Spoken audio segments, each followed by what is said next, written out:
ನಮಸ್ತೆ ಎಲ್ರಿಗೂ, welcome back to ಗಗನವೀರು ಯೂಟ್ಯೂಬ್ ಚಾನಲ್. ಊಟ ಬಲ್ಲವನಿಗೆ ರೋಗವಿಲ್ಲ, ಮಾತು ಬಲ್ಲವನಿಗೆ ಜಗಳವಿಲ್ಲ. ಈ ಗಾದೆ ಮಾತು ಎಲ್ಲರೂ ಕೇಳ್ತಿರಲ್ವಾ, ಹಾಗೆ ಆರೋಗ್ಯ ಅನ್ನೋದು ನಮ್ಮ ಕೈಲೇ ಇರುತ್ತೆ. ಇವತ್ತಿನ ವಿಶೇಷ ಏನು ಅಂದರೆ, ಉತ್ತರ ಕರ್ನಾಟಕ ಮಂಡಕ್ಕಿ ಮತ್ತು ಮಿರ್ಚಿ ಯಾವ ರೀತಿ ಮಾಡೋದು ಅಂತ ನಾನು ಈ ಲಾಗಲ್ಲಿ ನಿಮಗೆ ಹೇಳ್ಕೊಡ್ತೀನಿ.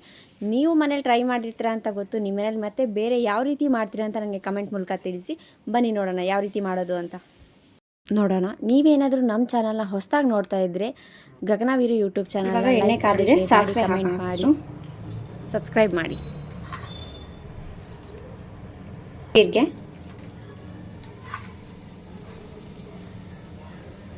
ಸ್ವಲ್ಪ ಕಡಲೆಬೇಳೆ ಹಾಕ್ತಾ ಇದ್ದೀನಿ ಒಗ್ಗರಣೆಗೆ. ನೀವು ಶೇಂಗಾ ಬೀಜ ಇಷ್ಟಪಡೋರು ಶೇಂಗಾ ಬೀಜ ಹಾಕ್ಕೋಬೋದು. ಇವಾಗ ಮೆಣಸಿನ್ಕಾಯಿ ಹೆಚ್ಚಿಟ್ಕೊಂಡಿದ್ದೀನಿ. ನಮಗೆ ಖಾರ ಎಷ್ಟು ಬೇಕು ಅಷ್ಟು ಹಾಕ್ತಾಯಿದ್ದೀನಿ. ಸ್ವಲ್ಪ ಖಾರವಾಗಿದ್ದರೆ ತುಂಬ ಚೆನ್ನಾಗಿರುತ್ತೆ. ಅದಾದಮೇಲೆ ಸ್ವಲ್ಪ ಕರಿಬೇವು. ನಿಮಗೇನಾದರೂ ಶೇಂಗಾ ಬೀಜ ಮನೇಲಿ ಇಷ್ಟಪಡೋದಿದ್ರೆ ಶೇಂಗಾ ಬೀಜ ಹಾಕ್ಕೋಬೋದು. ಸೊ ಸ್ವಲ್ಪ ಮೆಣಸಿನ್ಕಾಯಿ ಬೆಂದಿದ ಮೇಲೆ ಈರುಳ್ಳಿ ಕಟ್ ಮಾಡಿ ಹಾಕ್ಕೊಂಡಿದ್ದೀನಿ, ಮೀಡಿಯಮ್ ಸೈಜು ಚಿಕ್ಕದಾಗಿ ಈರುಳ್ಳಿ ಹಾಕ್ಕೊತಾ ಇದ್ದೀನಿ.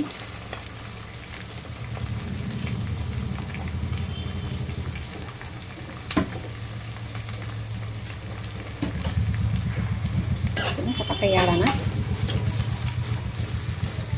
ಈರುಳ್ಳಿ ಸ್ವಲ್ಪ ಬೆಂದ ಮೇಲೆ ನಾವು ಟೊಮೊಟೊ ಹಾಕಬೇಕು, ಮುಂಚೆನೇ ಹಾಕಬಾರ್ದು.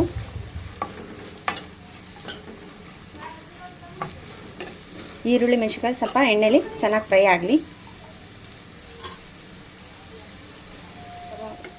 ಎರಡು ಮೀಡಿಯಮ್ ಸೈಜ್ ಟೊಮೊಟೊನ ಹೆಚ್ಚಿಟ್ಕೊಂಡಿದ್ದೀನಿ. ಸೊ ಇಬ್ಬರಿಗಷ್ಟೇ ಮಾಡ್ತಾ ಇರೋದಿಲ್ಲಿ.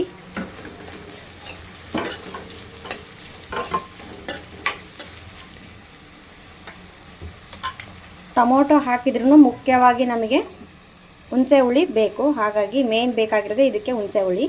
ಸ್ವಲ್ಪ ಹುಣಸೆ ಹುಳಿನ ನೆನೆಸಿಟ್ಕೊಂಡಿದ್ದೀನಿ.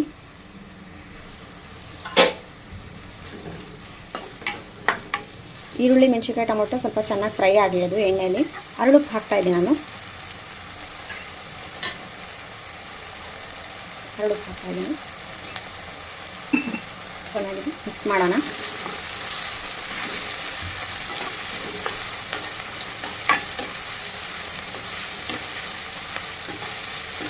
ಹುಣಸೆ ಹುಳಿನ ಇವಾಗಲೇ ನಾವು ಹಾಕಬಾರ್ದು, ಸ್ವಲ್ಪ ಬಿಟ್ಟು ಹಾಕಬೇಕು. ಸ್ವಲ್ಪ ಅದೆಲ್ಲ ಚೆನ್ನಾಗಿ ಫ್ರೈ ಆದಮೇಲೆ ಹಾಕೋಣ.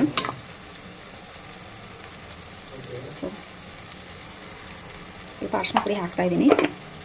ಅರಿಶಿನ ಪುಡಿ ಹಾಕಿದ್ದೀನಿ. ಇವಾಗ ತುಂಬ ಆಯಿಲ್ ಹಾಕಬೇಡಿ, ಯಾಕಂದರೆ ಹುಣಸೆ ಹುಳಿ ಹಾಕೋದ್ರಿಂದ ಎಣ್ಣೆ ಇದಾಗುತ್ತೆ. ಹಾಗಾಗಿ ತುಂಬ ಎಣ್ಣೆ ಅನಿಸುತ್ತೆ. ಇದು ಸ್ವಲ್ಪ ಫ್ರೈ ಆದಮೇಲೆ ನಾವು ಅವಾಗಲೇ ಏನು ಸ್ವಲ್ಪ ಹುಣಸೆ ಹಣ್ಣು ನೆನೆಸಿಟ್ಕೊಂಡಿದ್ವಿ ಅದರ ಹುಳಿನ ಹಾಕೋಣ.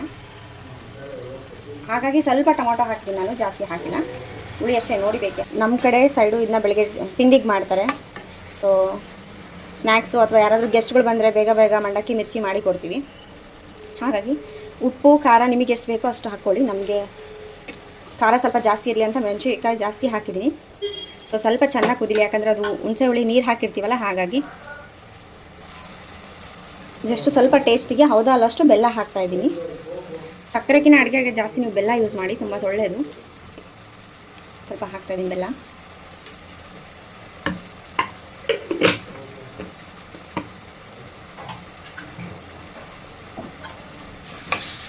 ಸೊ ನೋಡ್ತಾ ಇರ್ಬೋದು ಎಣ್ಣೆ ನೋಡಿ, ಹುಣಸೆ ಹುಳಿ ಹಾಕಿದ್ಮೇಲೆ ಎಣ್ಣೆ ಯಾವ ರೀತಿ ಬಿಡ್ತಾ ಇದೆ ಅಂತ.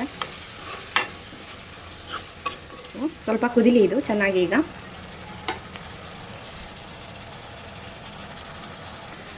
ಸೊ ಇದು ಕುದ್ದಾಗಿದೆ. ಇವಾಗ ಗ್ಯಾಸ್ ಆಫ್ ಮಾಡೋಣ. ನೋಡಿ ಯಾವ ರೀತಿ ಆಯಿತು ಅಂತ. ಈ ರೀತಿ ಇರಬೇಕು.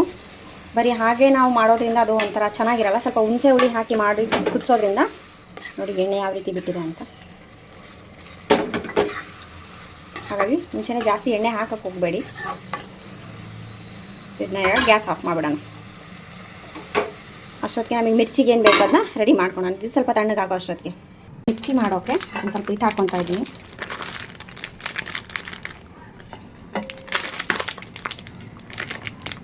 ಇಬ್ಬರಿಗೆ ಮಾಡ್ತಾಯಿದ್ದೀನಿ ಇಷ್ಟು. ನಾನು ಇಷ್ಟಾದರೆ ಸಾಕು.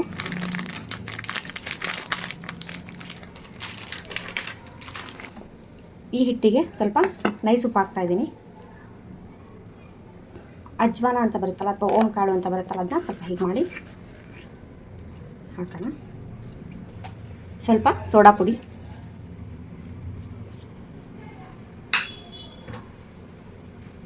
ಹಾಗೆ ಫಸ್ಟು ಕಲಿಸ್ಕೋಬೇಕು.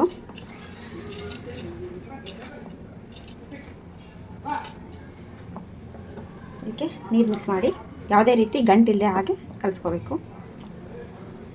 ತುಂಬ ನೀರಾಗೂ ಇರಬಾರ್ದು, ತುಂಬ ಗಟ್ಟಿಯಾಗೂ ಇರಬಾರ್ದು, ಆವಾಗ ಮೆಣಸಿನ್ಕಾಯಿ ತುಂಬ ಚೆನ್ನಾಗಿ ಬರುತ್ತೆ. ಆವಾಗಲೇ ಹಿಟ್ಟು ಕಲಸಿಟ್ಕೊಂಡಿದ್ದೀನಿ ನಾನು. ಈಗ ಮಿರ್ಚಿನ ಈ ರೀತಿಯಾಗಿ ಉದ್ದಕ್ಕೆ ಕಟ್ ಮಾಡ್ಕೊಳ್ಳಿ. ಸೊ ಮೆಣಸಿನ್ಕಾಯಿ ಸ್ವಲ್ಪ ದಪ್ಪ ಇದ್ರೇ ತುಂಬ ಚೆನ್ನಾಗಿರುತ್ತೆ, ಬಟ್ ನಂಗೆ ಸಿಗಲಿಲ್ಲ, ಹಾಗಾಗಿ ಇರೋದ್ರಲ್ಲೇ ಮಾಡೋಣ ಅಂತ ಈ ರೀತಿಯಾಗಿ ಸೆಂಟ್ರಲ್ಲಿ ಕಟ್ ಮಾಡ್ಕೊಳ್ಳಿ. ತುಂಬ ಬೇಗ ಮಾಡ್ಬೋದು ಟಿಫನ್ಗೆ. ಆದಷ್ಟು ಖಾರ ಕಮ್ಮಿ ಇರೋದು ತೊಗೊಳ್ಳಿ.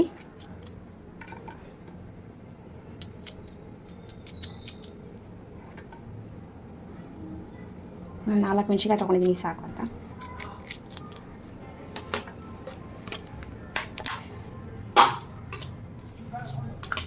ಸೊ ಇದರಲ್ಲಿ ನಾನು ಈ ಪೌಡರ್ ಮಾಡ್ಕೊಂಡಿದ್ದೀನಿ. ಉಪ್ಪು, ಜೀರಿಗೆ, ಸ್ವಲ್ಪ ಓಂ ಕಾಳು ಹಾಕ್ಬಿಟ್ಟು ಸೊ ಇದನ್ನ ಇದರೊಳಗಡೆ ಫಿಲ್ ಮಾಡೋಣ. ಈ ರೀತಿ ಫಿಲ್ ಮಾಡ್ಕೊಳ್ಳಿ, ತುಂಬ ಟೇಸ್ಟಿಯಾಗಿರುತ್ತೆ. ಆವಾಗ ಖಾರ ಅಷ್ಟು ಅನ್ಸಲ್ಲ. ಈ ರೀತಿ ಫಿಲ್ ಮಾಡ್ಕೊಳ್ಳಿ. ಹಾಗಾಗಿ ಸ್ವಲ್ಪ ನಂಗೆ ತೆಳ್ಳದು ಸಿಕ್ತು. ನೀವು ದಪ್ಪನ ಮಿರ್ಚಿನೇ ತೊಗೊಳ್ಳಿ, ಸ್ವಲ್ಪ ಖಾರ ಕಮ್ಮಿ ಇರೋದು. ಉಪ್ಪು, ಜೀರಿಗೆ, ಆಮೇಲೆ ಸ್ವಲ್ಪ ಅಜ್ವಾನ ಕಾಳು ಹಾಕಿ ಮಿಕ್ಸಿ ಮಾಡಿಕೊಂಡು ಅದನ್ನ ನಾನು ಈ ರೀತಿ ಮೆಣಸಿನ್ಕಾಯಲ್ಲಿ ತುಂಬಿಟ್ಕೊಂಡಿದ್ದೀನಿ.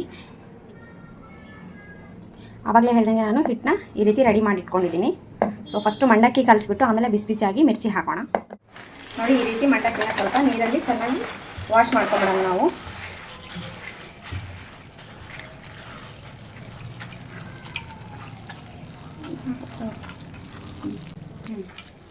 ಈ ರೀತಿಯಾಗಿ ನೀಟಾಗಿ 1-2 ಸರಿ ಮಂಡಕ್ಕಿನ ಚೆನ್ನಾಗಿ ನೀರಲ್ಲಿ ವಾಶ್ ಮಾಡ್ಕೊಳ್ಳಿ.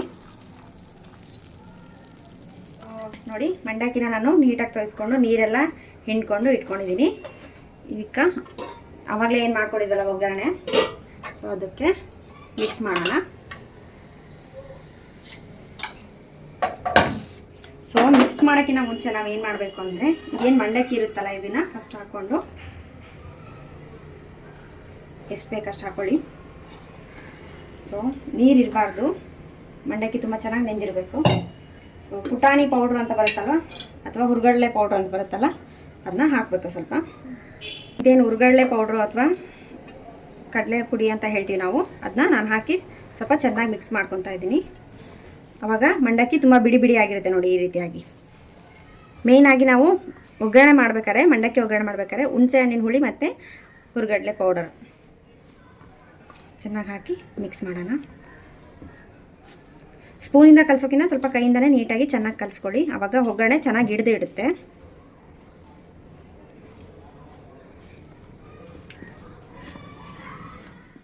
ನಿಮಗೇನಾದರೂ ಉಪ್ಪು ಬೇಕಂದರೆ ಸ್ವಲ್ಪ ಹಾಕ್ಕೊಳ್ಳಿ ಮೇಲ್ಗಡೆ, ಮುಂಚೆ ಉಪ್ಪು ಹಾಕಿರ್ತೀವಿ. ಇದನ್ನ ಚೆನ್ನಾಗಿ ಕಲಿಸ್ಕೊಂಬಿಡೋಣ.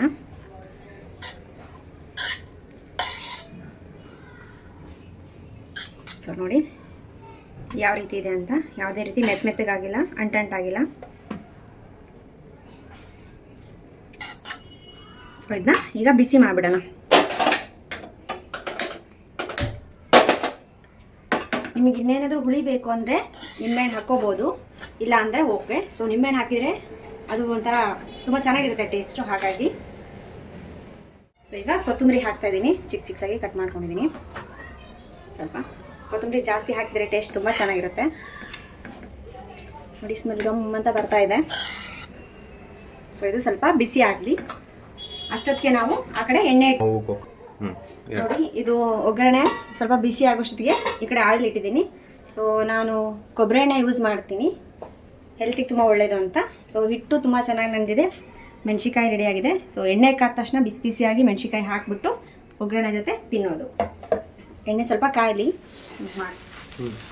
ಸೊ ಆವಾಗಲೇ ಹೇಳಿದೆ, ನಿಂಬೆಹಣ್ಣು ನಿಮಗೆ ಬೇಕಿದ್ರೆ ಹಾಕೊಳ್ಳಿ, ಇಲ್ಲಾಂದರೆ ಓಕೆ ಅಂತ.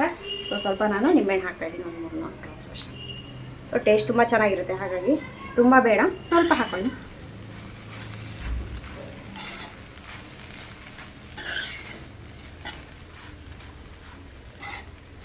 ಮಂಡಕ್ಕಿ ರೆಡಿ ಆಯಿತು. ಈಗ ಮೆಣಸಿಕಾಯಿ ರೆಡಿ ಆಗ್ತಾ ಇದೆ. ಈಗ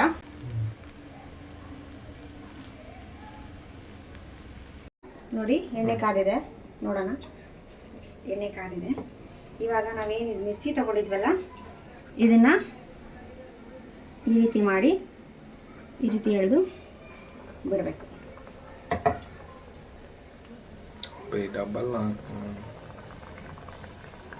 ಇದೇನು ಉದ್ದು ಕಟ್ ಮಾಡಿದ್ವಲ್ಲ ಅದನ್ನ ಹಿಟ್ಟೊಳಗೆ ಮುಳುಗಿಸ್ಬೇಕು.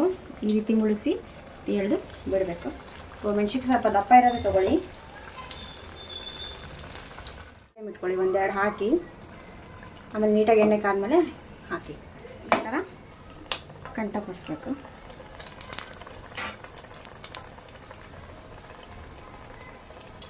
ಆವಾಗ ಉಪ್ಪು ಜೀರಿಗೆ ತುಂಬಿರೋದು ಅದು ಎಣ್ಣೆಲಿ ಬಿಡಲ್ಲ. ತುಂಬ ಒತ್ತಿಸ್ಬೇಡಿ.